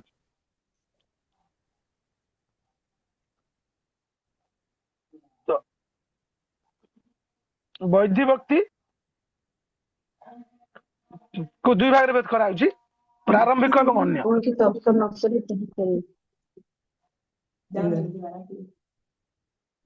କୋଉଠି ବାହାର ତ ଭକ୍ତିର ଟୋଟାଲ 64ଟି ଶୁଣ ସମସ୍ତେ ମ୍ୟୁଟ କରି ରଖ ପ୍ଲିଜ ଘରେ କିଏ କୁଆଡେ କଥା ହଉଛ କହିସାରିଲା ପରେ ସବୁ ମ୍ୟୁଟ କରିଦବ ପ୍ଲିଜ ଲେଖୁଛ ଏଟା ସବୁ ପରୀକ୍ଷାରେ ଆସିବ ସାଧନ ଭକ୍ତି 2 ପ୍ରକାର ବୈଧି ଏବଂ ରାଗାନୁଗା ଏବଂ ବୈଧି ଭକ୍ତିକୁ 2 ଭାଗରେ ଭେଦ କରୁଛନ୍ତି ପ୍ରାରମ୍ଭିକ ଏବଂ ଅନ୍ୟ ତ ଏଇ ଯୋଉ ବୈଧି ଭକ୍ତିର ଲକ୍ଷଣ ହଉଛି 64 ପ୍ରକାର ବୈଧି ଭକ୍ତି 64 ପ୍ରକାର এই 64 ପ୍ରକାରକୁ ବିଭାଜନ କରାଯିବ ଏବେ ସେପାଇଁ ଏମିତି ବୁଝଉଛନ୍ତି ତ ବୈଧି ଭକ୍ତି ମଧ୍ୟ ହେଲା 2 ପ୍ରକାର ପ୍ରାରମ୍ଭିକ ଏବଂ ଅନ୍ୟ ପ୍ରାରମ୍ଭିକରେ 20ଟି ଲକ୍ଷଣ ଏବଂ ଅନ୍ୟର 84ଟି ଲକ୍ଷଣ ପ୍ରାରମ୍ଭିକରେ ଯୋଉ 20ଟି ଲକ୍ଷଣ ରହିଲେ ताकू दुई भाग विभक्त करछन्ती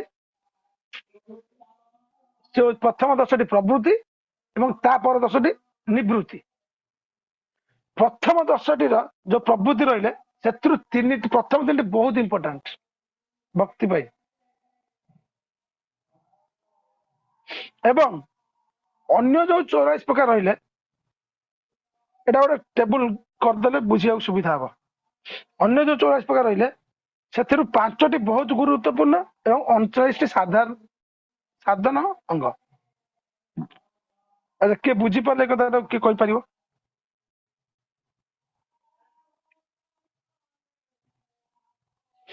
आउ थे कौच लेख ऊपर लेख साधन भक्ति तले 11 मार 2टा कर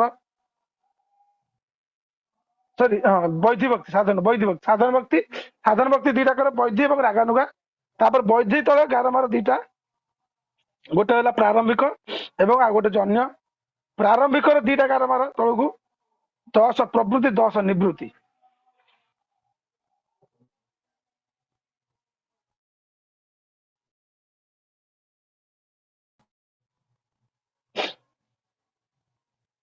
बुझिपार लिखिल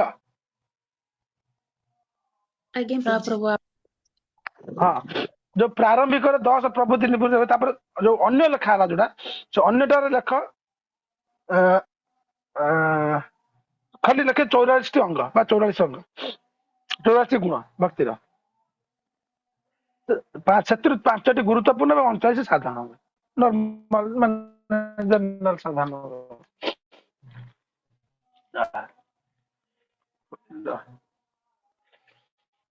आरती माँ आप रही क्लास पर आप कथा अच्छी मैंने क्लास पर मुझे 2 मिनट कथा सहित प्रारंभिक जो 20टी रहा 20 रु 10 प्रवृत्ति 10 निवृत्ति से प्रथम 3टी सर्वाधिक महत्वपूर्ण माने प्रवृत्ति जो 10टी प्रवृत्ति से प्रवृत्ति प्रथम 3टी सर्वाधिक महत्वपूर्ण एवं निवृत्ति जो रहा से भक्तिर वृद्धि पाई ए गुरु को त्याग करिया महत्वपूर्ण आम भक्ति आग को अग्रगति करने से गुरु को त्याग करिया इंपोर्टेंट एवं रागानुगा तापर आलोचना करा 64टा अंग कौन कौन पर एवं रागानुगा को रागानुगा माने रागयुक्त अनुगा अनुगा माने पछरे चलवा बाली जेहेतु आम भक्ति स्त्रीलिंग हिसाब से बुझी पढ़ुले तो ये क्या पछरे चलला बाली उत्तर आस राग राग माने कौन आसक्ति राग माने आसक्ति एटा किए बुझे पारे मत कह उदाहरण देखिए आसक्ति क्या कह जाए आकर्षण क्या कह जाए एग्जांपल देखिए बुझे पारे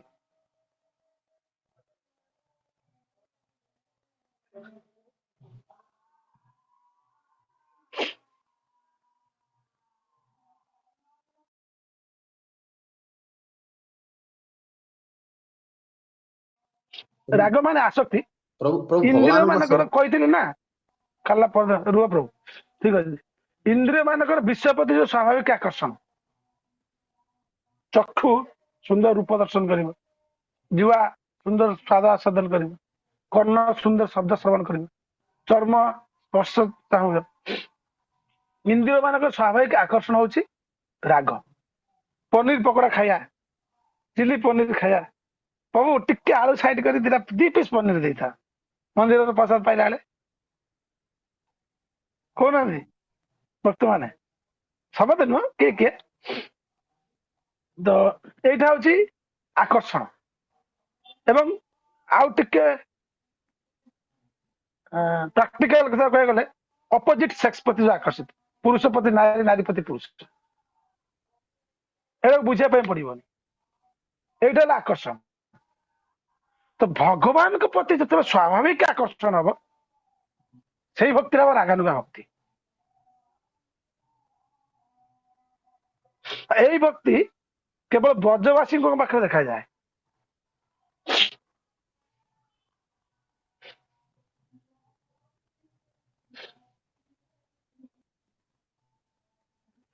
विषय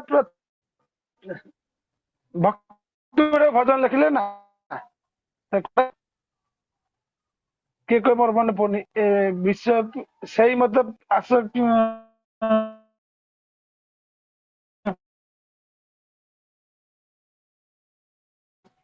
ହଉ ତୋମାର ଚରଣ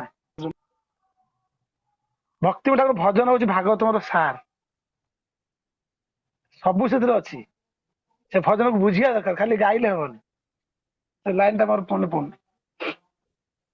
ହଉ ମୁଁ କହୁଛି, କ୍ଲାସ ଭିତରେ ମନେ ପଡିଲେ ମୁଁ କହୁଛି। ତ ଭଗବାନ ପ୍ରତି ସେଇପରି ବିଷୟ ଆକର୍ଷଣକୁ କୁହାଯିବ ରାଗାନୁଗା ଭକ୍ତି।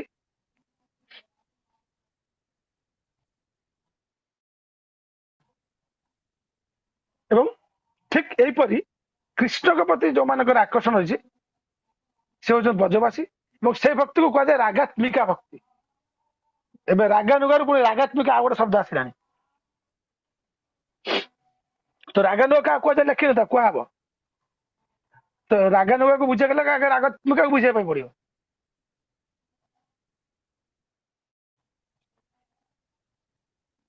এই ଯୋଉ ରାଗାତ୍ମିକା ଭକ୍ତି କେବଳ ବ୍ରଜବାସୀ କଥା ଦେଖାଯାଏ। ଏବଂ ତାପରେ କହୁଛନ୍ତି ସେଇ ରାଗାତ୍ମିକା ଭକ୍ତିରେ ଯିଏ ଅନୁଗମନ କରେ ତାକୁ ରାଗାନୁଗା ଭକ୍ତି କୁହାଯାଏ।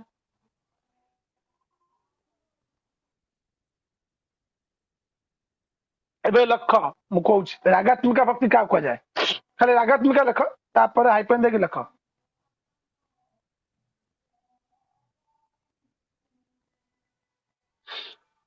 ରାଗାତ୍ମିକା ଭକ୍ତି କାହାକୁ କୁହାଯାଏ? ବିଷୟ ପ୍ରତି ଯେପରି ଆକର୍ଷଣ ଆମର ବିଷୟ ପ୍ରତି ଯେପରି ଆକର୍ଷଣ ଅଛି, କିଛି ଲୋକଙ୍କର କୃଷ୍ଣଙ୍କ ପ୍ରତି ସେଇପରି ଆକର୍ଷଣ ଅଛି। ସେହି ଭକ୍ତିକୁ ରାଗାତ୍ମିକା ଭକ୍ତି କୁହାଯାଏ। ପୁରା ସିମ୍ପଲ, ଗୋଟିଏ ଲାଇନ କି ଦିଟା ଲାଇନ। ଆମର ବିଷୟ ପ୍ରତି ଯେପରି ଆକର୍ଷଣ ଅଛି, ଠିକ ସେହିପରି କିଛି ଲୋକଙ୍କର କୃଷ୍ଣଙ୍କ ପ୍ରତି ଆକର୍ଷଣ ଅଛି, ସେଇ ଭକ୍ତିକୁ ରାଗାତ୍ମିକା ଭକ୍ତି କୁହାଯାଏ। ସାଇଡ ବାକ୍ୟରେ ଲେଖିପାରିବ ଏହା କେବଳ ବ୍ରଜବାସୀଙ୍କ ଠାରେ ଦେଖାଯାଏ। ମାନେ ଏଇ ଯୋଉ ସେଇ ଲୋକମାନେ କେବଳ ବ୍ରଜବାସୀ। ରାଗାତ୍ମିକ ଭାବିବନି ଆମ ମତରେ ବି ବ୍ରଜ ହେଇଗଲା ସେ ପ୍ରେମ, ଆମେ ସେ ଭାବ ଆସିଗଲା ଆମେ ବ୍ରଜବାସୀ ହେଇଗଲୁ, ଅସମ୍ଭବ। କେବଳ ବ୍ରଜବାସୀଙ୍କ ଠାରେ ସେ ଭକ୍ତି ଦେଖାଯାଏ। ଏବେ ତାପରେ ଦେଖ ରାଗାନୁଗା।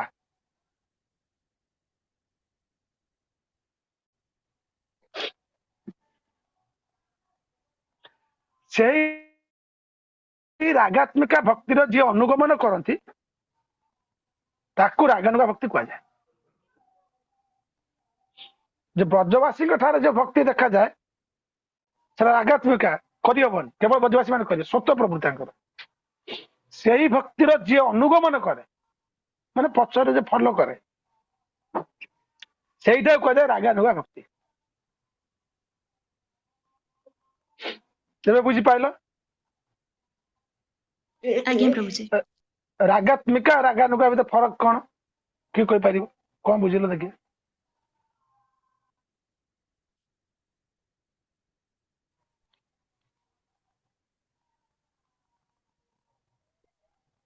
ହରେ କୃଷ୍ଣ ପ୍ରଭୁଜୀ, ଏଇଟା ଫରକ ରହିଲା ରାଗାତ୍ମିକ ଯୋଉ ଭକ୍ତିର। ମାନେ ଆମର ଯେମିତି ବିଷୟ ପ୍ରତି ଆମର ମାନେ ରହୁଛି ଆଗ୍ରହ, ଠିକ ସେହିପରି କିଛି ଲୋକଙ୍କ ପ୍ରତି କୃଷ୍ଣଙ୍କ ପ୍ରତି ଯୋଉ ଆକର୍ଷଣ ରହୁଛି ସେଇଟାକୁ ରାଗାତ୍ମିକା ଭକ୍ତି କୁହାଯାଏ। ସେଟା ବ୍ରଜବାସୀ ମାନେ ଆଉ ସେଇ ଭକ୍ତି ଠିକ ଅଛି, ଧନ୍ୟବାଦ ରାଜେଶ୍ୱରୀ ମାତାଜୀ। ଆଜ୍ଞା ପ୍ରଭୁଜୀ, ମୁଁ ବି ସେଇଆ କହୁଥିଲି ପ୍ରଭୁଜୀ। ବ୍ରଜବାସୀ ମାନେ ଯୋଉଟା କରନ୍ତି ସେଇଟା ରାଗାତ୍ମିକା ଭକ୍ତି, ଆଉ ଯୋଉମାନେ ତାର ଫଲୋଅର ସେଇଟା ରାଗାନୁଗା ଭକ୍ତି।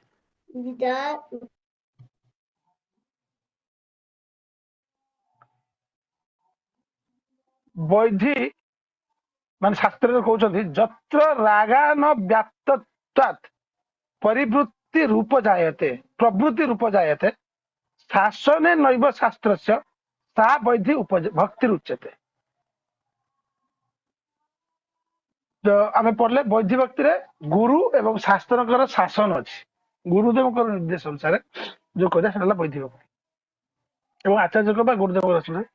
ତ ତା ମାନେ ରାଗାନୁଗା ଭକ୍ତିରେ କଣ ଶାସନ ନାହିଁ?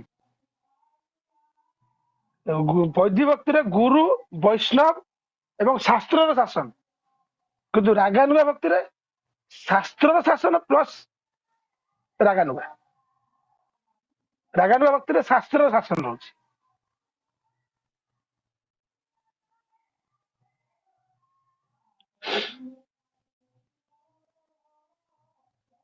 ସମୟ ହେଲାଣି 8:30 କରିବା କି କଲେ କାଲି ତୃତୀୟ ଆରମ୍ଭ କରିବା ଭଲ। ପ୍ରଭୁଜୀ କାଲି ପାଇଁ ଠିକ ଅଛି ଲେଟ୍ ଶୀତ ଦିନ ଲେଟ୍ ହଉଛି ଠିକ ଅଛି। ତ ଆମେ ଏଇଠୁ ଆଉ ଥରେ କାଲିଠୁ ପଢିବା ରାଗାନୁଗା ଏବଂ ରାଗାତ୍ମିକା ତାପରେ ତୃତୀୟ ଅଧ୍ୟାୟ ବି କାଲି ଆରମ୍ଭ କରିବା ଆଜି ଆରମ୍ଭ ହେଇପାରୁନି। ଆଉ ତୃତୀୟ ଅଧ୍ୟାୟ ବହୁତ କମ ଅଛି ଶୀଘ୍ର ସରିଯିବ। ଏବେ ଧୀରେ ଧୀରେ ପ୍ରତ୍ୟେକ ଦିନ 3ଟା 4ଟା ଲେଖା ଅଧ୍ୟାୟ ପଢା ହବ ସମସ୍ତେ ପଢିକି ଆସିଥିବ।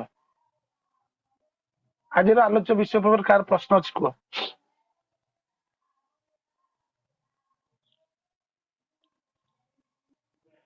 ଆଚ୍ଛା ଶନିବାର ରବିବାର ମର୍ଣ୍ଣିଂ ରେ କ୍ଲାସ କରିହବ କି 2 ଦିନ?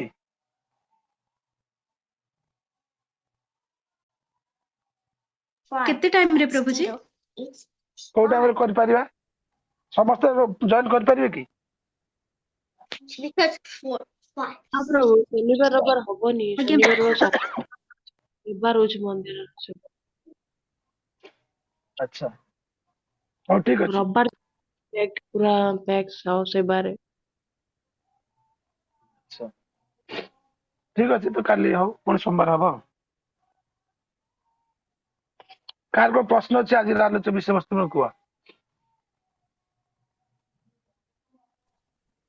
ଆଜି ଫାଷ୍ଟ ଯୋଉଟା ପଢିଲେ କି ମାନେ ଆଇଦର ତାର ପୂର୍ବ ଜନ୍ମର ସ୍ୱୀକୃତି ଥିବ କୃପା ଥିବ କିମ୍ବା ମାନେ ଏ ଜନ୍ମରେ କୌଣସି ସାଧୁ ଶୁଦ୍ଧ ବୈଷ୍ଣବଙ୍କର କୃପାରୁ ଭକ୍ତି କରିପାରିବ ଜଣେ। ତ ଜଣେ ଯଦି ଭକ୍ତି କରିପାରୁଛି ସେ କେବେ ଜାଣିପାରିବନି ନା ସେ ମାନେ ତାର ପୂର୍ବ ଜନ୍ମର ସ୍ୱୀକୃତି ଥିଲା ନା କୌଣସି ବୈଷ୍ଣବଙ୍କ କୃପା ହେଲା ବୋଲି। ସେ ଯଦି ଜାଣିପାରନା ପୂର୍ବଜନ୍ମ ସ୍ୱୀକୃତି ଥିଲା ପୂର୍ବଜନ୍ମ କଥା ଜାଣିପାରେ ସେ ତ ଭଗବାନ ହେଇଗଲା। ଅର୍ଜୁନ ତ ନିଜେ ଭଗବାନଙ୍କ ସଖା ହେଇକି ଭଗବାନଙ୍କ ପାର୍ଶ୍ୱ ଦେଇକି ସିଏ ତାଙ୍କର ପୂର୍ବଜନ୍ମ କଥା ମନେ ନାହିଁ। ଆଉ ତମେ ମନେ ରଖ କେମିତି ଭାବୁଛ ତମେ ଏଇ କଥାଟା? ନାଇଁ ପ୍ରଭୁଜୀ ପୂର୍ବ ଜନ୍ମ କଥା ହଉନି ମାନେ ସେ କୋଉ ପ୍ରକାର ଭକ୍ତି କରୁଛି କେମିତି ଜାଣିପାରିବ? ଜାଣିପାରିବନି। ଏଇଟା ତ ହଉଛି ଭଗବାନଙ୍କର ଯୋଗ ମାୟା ଶକ୍ତି। ଏଇଟା ମହାମାୟା ନୁହଁ ଯୋଗ ମାୟା। ଆରେ ଭଗବାନ ତମେ କେମିତି ଭାବୁଛ ଜଣେ ବ୍ୟକ୍ତି ଜାଣିପାରିବ ବୋଲି? ଭଗବାନଙ୍କର ଯୋଗମାୟା ଶକ୍ତି କି ସ୍ୱୟଂ ଭଗବାନଙ୍କର ପ୍ରଥମ ଅଂଶ ବଳରାମ ଜାଣିପାରିଲେନି। ଆମ ସ୍ଥିତି କୋଉଠି? ଭଗବାନ ଗୋଟିଏ ବର୍ଷ ଏଇ ଭୌତିକ ଜଗତର ଟାଇମ ଅନୁସାରେ ଗୋଟିଏ ବର୍ଷ ଯୋଉ ବ୍ରହ୍ମା ବିମନ ଲୀଳା ଗୋଟିଏ ବର୍ଷ ବ୍ରହ୍ମା ତାଙ୍କ ବ୍ରହ୍ମ ଲୀଳାରେ ଗୋଟିଏ ମୁହୂର୍ତ୍ତ ସବୁ ଗୋ ବାଛୁରୀକୁ ହରଣ କରିଲା। ତାର କାରଣ କଣ? ଏଟା ଭଗବାନଙ୍କ ନିର୍ଦ୍ଦେଶରେ। ଏଟା ସବୁ ମା ଶ୍ରେଣୀର ଗୋପୀ ସବୁ ବାନ୍ଧବୀ ଶ୍ରେଣୀର ଗୋପୀ ମା ଶ୍ରେଣୀର ଗୋପୀ ଚାହୁଁଥିଲେ ନନ୍ଦଲାଲ ଆସିକି ମୋ ସ୍ତନ ପାନ କରୁ। ଯଶୋଦା ମାଙ୍କ ସ୍ତନ ପାନ କରୁଛି ମତେ କେବେ ସୌଭାଗ୍ୟ ମିଳିବ। ସଖୀ ଶ୍ରେଣୀର ଗୋପୀ ମାନେ ଚାହୁଁଥିଲେ କେବେ ମୋର କାନ୍ତ ମିଳିବେ ମତେ, ମୁଁ ନନ୍ଦଲାଲକୁ ମୋ କାନ୍ତ କରିବି। ଏବଂ ପିତା ଶ୍ରେଣୀର ଗୋପୀ ମାନେ କହୁଥିଲେ କେବେ ନନ୍ଦଲାଲକୁ ନନ୍ଦ ବାବା ଏକା କାହ୍ନାକୁ କୋଳରେ ଧରୁଛି, କାହ୍ନାକୁ ଗେଲ କରୁଛି, ମୁଁ କେବେ ଧରିବି।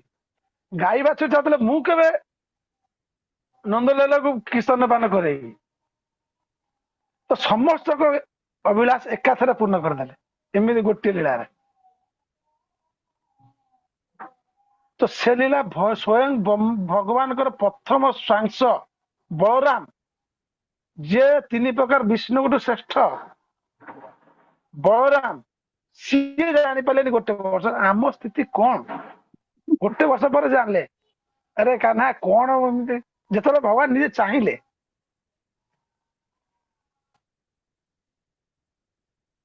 ସେତେବେଳେ ଜାଣିଲେ। ତା ଏମିତି ନୁହେଁ କି ସେ ତାଙ୍କ ବୁଦ୍ଧି ବଳ ଜାଣିଲେ ନା। ଆଜ୍ଞା ପ୍ରଭୁଜୀ। ଆମ ଭଳିଆ ଭକ୍ତଙ୍କ ସ୍ଥିତି କଣ? ଭଗବାନଙ୍କର ଯୋଗମାୟା ଶକ୍ତିକୁ ବୁଝିବ। ଆଉ ଏବେ ବୁଝିପାରିଲ ତ କାହିଁକି ଜାଣିପାରିବନି? ଆଉ କାହାର କଣ ପ୍ରଶ୍ନ? ହରେ କୃଷ୍ଣ। ଆଚ୍ଛା ପ୍ରଭୁ ଯୋଉ ରାଗାନୁଗା ଭକ୍ତିରେ କାହାର ଶାସନ ରହିବ? ରାଗାନୁଗା ଭକ୍ତିରେ ଶାସ୍ତ୍ରର ଶାସନ ଆଉ ଗୋଟେ ରାଗାନୁଗ ଭକ୍ତିରେ ଶାସ୍ତ୍ରର ଶାସନ ପ୍ଲସ୍ ରାଗାନୁଗ ମାନେ ଆସକ୍ତି, ଭଗବାନ ପ୍ରତି ଆକର୍ଷିତ ସେବା। ସେଠି କେବଳ ଶାସ୍ତ୍ର ଶାସନ ରହିବ। ଆଜ୍ଞା। ନେକ୍ସଟ କ୍ୱେଶ୍ଚନ କାହାର କଣ ଅଛି?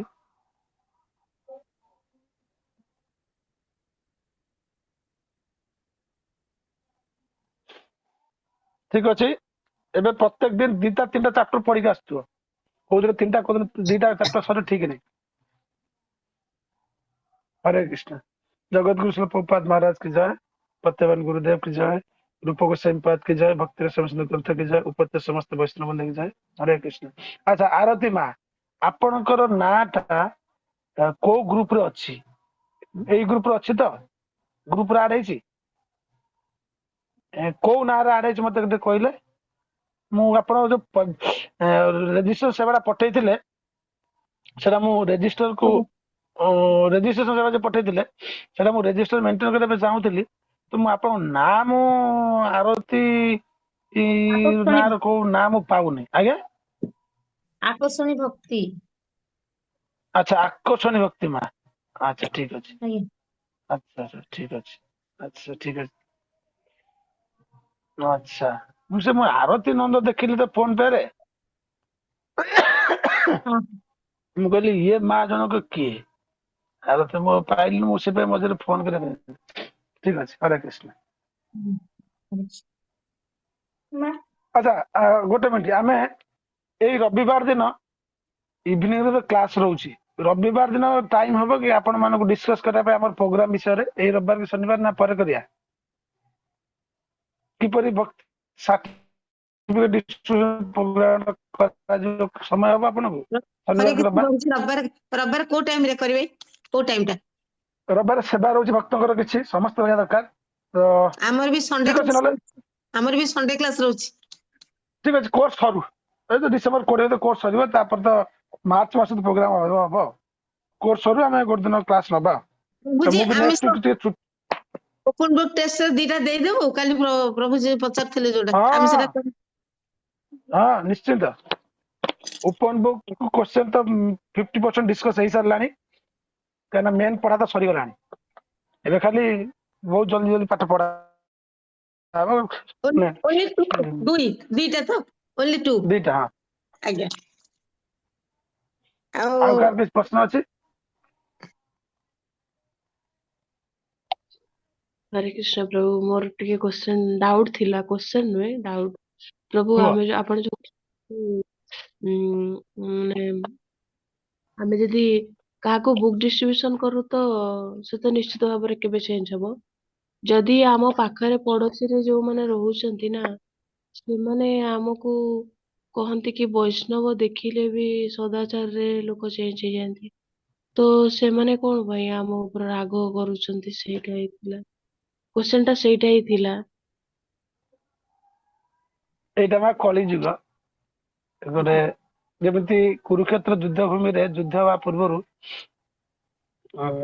प्रथमे संशय होची धृतराष्ट्रଙ୍କର, कारण सेटा होची कुरुक्षेत्र धर्म क्षेत्र। ए जागा होची धर्म जागा। यद्य दुर्योधन अधर्म व्यक्तित्व, तो धर्म जगार प्रभाव रे उभय पक्ष संधि कलेनी। तो प्रथम डाउट होची धृतराष्ट्रଙ୍କର या काले कंप्रोमाइज करदेवे। धृतराष्ट्र विचार भाभी जदि ब्रह्मा कौरवादी अच्छा ना ब्रह्मा ना ब्रह्मा कह भीष्म एवं कर्ण द्रोण कर्ण यपरि महान महान रथी अच्छा आम पाखे आम विजय हो मैंने मो पुत्र विजय हो से पर्यंत आशा था। तेणुक धृतराष्ट्र भी चाहून युद्ध में कंप्रोमाइज हो। तो धर्म क्षेत्र गोटे प्रभाव अच्छी जगार प्रभाव ठीक से ये जुग ना कली जुग। ये जुगर जो मैंने अन्याय असत अधर्म करेंगे से भौतिक डेवलपमेंट शीघ्र हम। भौतिक डेवलपमेंट धन समाज प्रतिष्ठा मान सम्मान। आप जगन्नाथ मंदिर जातु साधुक किसी व्यवस्था नहीं। जो मैंने समाज में पॉलिटिक्स कर भागवत लिखते politics is the latest scoundrel in society. English रे वर्ड यूज कर जो मैंने राजनीति कर एमएलए एमपी होती बिना लाइन रे नहीं बाबू कर जगन्नाथ दर्शन कर ये हूँ कलिजुगर लक्षण जन साधुटे गले जी जगन पाई थे मु कहली जन प्रतिमा से कहले कहले महाराज समय आम कुछ कर जो साधु मैंने विश्व सारा बुली 50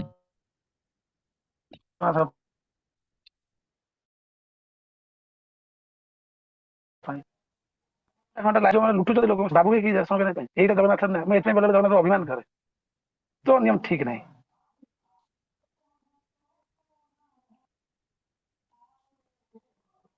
तेणुक आम मूल टपिक आस तेणुक एटा हूँ अधर्म जग समय प्रहलाद ଆଜ୍ଞା महाराज निजे भक्ति कले पिता दोष कले मारिबा भी प्रयास कले ହୁଁ तो एटी सेमाने हमको द्वेष ईर्षा करवा स्वाभाविक कहना जिते बड़े जन ईर्षा दोष केते करे जिते बड़े देखे कली जुग लक्षण कौन शुणु जिते बड़े देखे ओडिशा लोक बहुत खुशी रोचे बहुत आनंद पैसा नहीं एत आनंद रोचे से भाव मोर तो बहुत पैसा ताठू एत बड़ गाड़ी एत बड़ घर से तो गरीब लोकटे जिते खुशी कमी रोचे एमती सब देखिक सब निशा करती से ईर्षार प्रभाव से वैष्णव अपराध कर वैष्णव निंदा करते वैष्णव को घृणा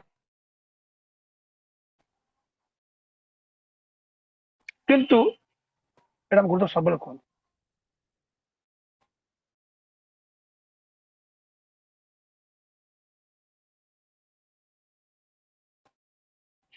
तुम विदेश मो पिता अपराध क्षमा कर कृपा कर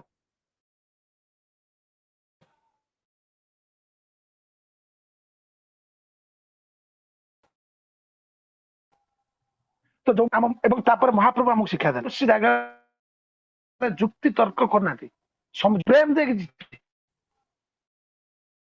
आमको किसी अवहेला प्रदर्शन करू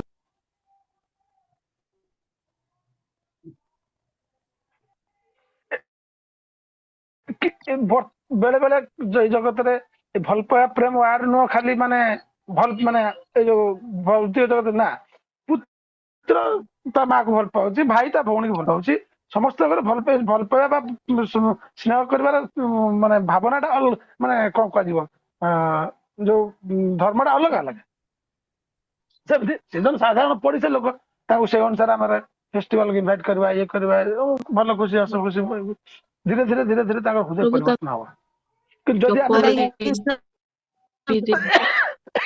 प्रभु जी हरे कृष्ण प्रभु जी माता जी आमे जदि भगवान प्रति बेसी बेसी अटैच हवा संसार प्रति जदि जेते डिटैच हेबा विषय वासना जोड़ा अछि सेतिर जदि टिके टिके ओहरी जिवा आ भगवान प्रति भल पाइबाटा बेसी बढ़िबो ताले त हमर निश्चय भक्ति रे निश्चय अग्रगति हबो प्रगति कथा पढ़ी प्रश्नटा हूँ आमको ईर्षा कर खराब व्यवहार कर ठीक है जदियो करमको से टॉलरेट करने पड़ो हूँ तो यही भगवान आम प्रति कृपा जदि प्रहलाद महाराज को हिरण्य कश्यप एति प्रतिरोध न करता आज प्रहलाद महाराज ना भागवत न था ଆଜ୍ଞା से माने कले भी हमरा आम गुरुदेव कहते गोटे आम गुरुदेव कहती प्रभु आंधी आएगा आंधी में पेड़ टूट भी जाएगा वो टूटने के बाद जो फिर खड़ा होगा वही रियल फाइटर है जीवन संघर्ष नहीं से जीवन माने स्वाद नहीं टेस्ट नहीं ଗୋଟେ ଦୁଃଖ ଏଇଥିପାଇଁ ଲାଗେ କି ପ୍ରଭୁ କହନ୍ତି କି ଆମର ସିଦ୍ଧ ପ୍ରଭୁ କହନ୍ତି ଯଦି ତୁମେ ପାଖ ପଡୋଶୀ କି ଭକ୍ତ ନ ବନେଇ ପାଇଲ ତାର ଭକ୍ତି ବନାନ୍ତି ତାହେଲେ କେମିତି କଣ ବଢେଇବା ଆମେ ना ତ एटा ସେ सीधा कहते प्रभु कहते नहीं समस्त कहते हम गुरुदेव भागवत क्लास कहते एमती कहते जे हम अगर हमारे परिसर के घर वाले को अगर कोई भक्त नहीं है इसका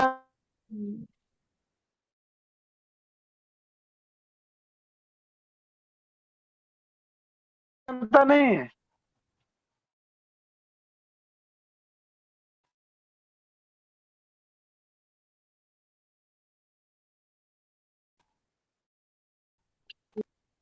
तो प्रभु दुख लगे कि हमको देखिए जदि जाइपारे तो बुक्स डिस्ट्रीब्यूशन गीता पढ़ा केमती क्लास रे जॉइन करबा सब बताउछु फिर भी जदि हेई पारुना जो कथा से हाँ कथा तार तो कारण केमती मु कहूँ तार कारण कहूँ कौन हुए पूर्व पूर्व जब बहुत प्रारब्ध अच्छी भोगिया तो कृष्ण भक्ति कले मायार कबल से बाहर पड़े ना आ भोगी पारे प्रारब्ध तेणुक तार प्राक्टिकल एग्जांपल भी कहूँ गौरांग प्रभु जिते बड़े आईआईटी पाठ पढ़ुले गौरांग प्रभु गौरांग समस्त फेमस हस्टेल रोते जन सैड रे जन क्लासमेट आनिक संडे फेस्टिवल डाकती जाए ना संडे फेस्टिवल आनिक प्रसाद किसी खाया दिखती से खाली भोक लगुच बोली खाई दिए कि तुम कौन कर प्रसाद भी खाऊ ना तुम किछि दिन प्रसाद पर भल लागुनी प्रसाद केबे खांतीनी से हमर के तुमर प्रसाद रे सेटा किछि पड़ीनी आ तमे संडे प्रसाद आमे तो नॉनवेज खाउछु आ एटा किछि भी लागुनी घास तुस पड़ा किछि भी शुण लागुनी मो कथा टेस्ट शुण एमती करिके कहूँ प्रसाद तो से प्रसाद खाऊले तो से किछि दिन पर अमेरिका पळेले चाकरी कले आईआईटी पिला बड़ कले गौरांग भक्त है भक्त हवा पर बहुत उन्नत स्थिति उठिले सी अमेरिका जाइछथि किछि दिन पर सी अमेरिकार चाकरी करी बाहा पिला छुआ हवा पर धीरे धीरे धीरे धीरे मंदिर को आछन अमेरिकार मंदिर को एवं दिन गौरांग पड़ जाइछन क्लास दबा सी आसी कहउछन म चिन्हि परछ कि मु चिन्हि परनी ना मु तो क्लासमेट तू जो प्रसाद दउथल मते खाया पई से प्रसाद भैल्यू बुझे मत एतिक दिन टाइम लगिगला मैं पाखापाखि 30 वर्ष तो जदि आ गोटे कथा एक जदि मैंने प्रसाद ग्रहण करना कथा जदि करूना आ गोटे कथा हूँ आम आसी पढ़ा खाली मध्यम भक्तर लक्षण जोटा मुझे कहती प्रीति मैत्री उपेक्षा तुम ए उपेक्षा कर शिक्षा आरंभ कर किसी ना प्रसाद देव खाली देखा हरे कृष्ण बोध कर काम सर नो कनेक्शन साध्यता भाग्यता भोगिया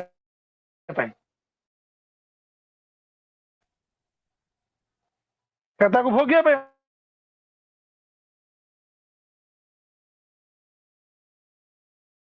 अच्छी किसी संसार ए माता जी चलना मंदिर जी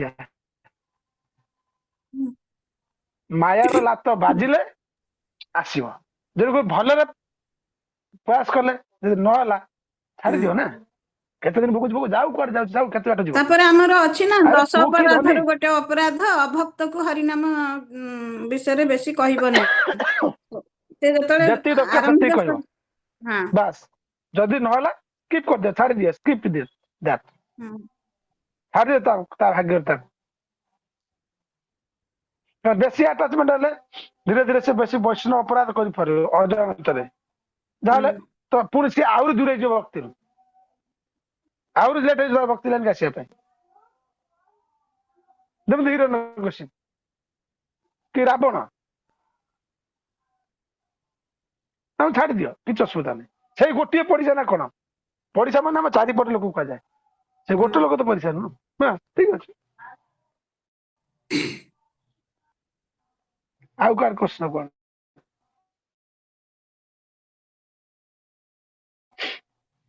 डिस्कस कर सारा गला और ठीक है हरे कृष्ण आउ किए प्रश्न करियो कि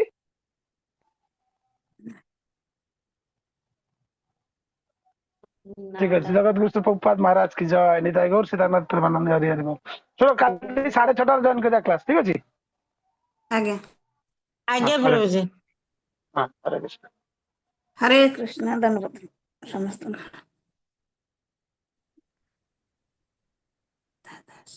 दंडवत प्रणाम हरे कृष्ण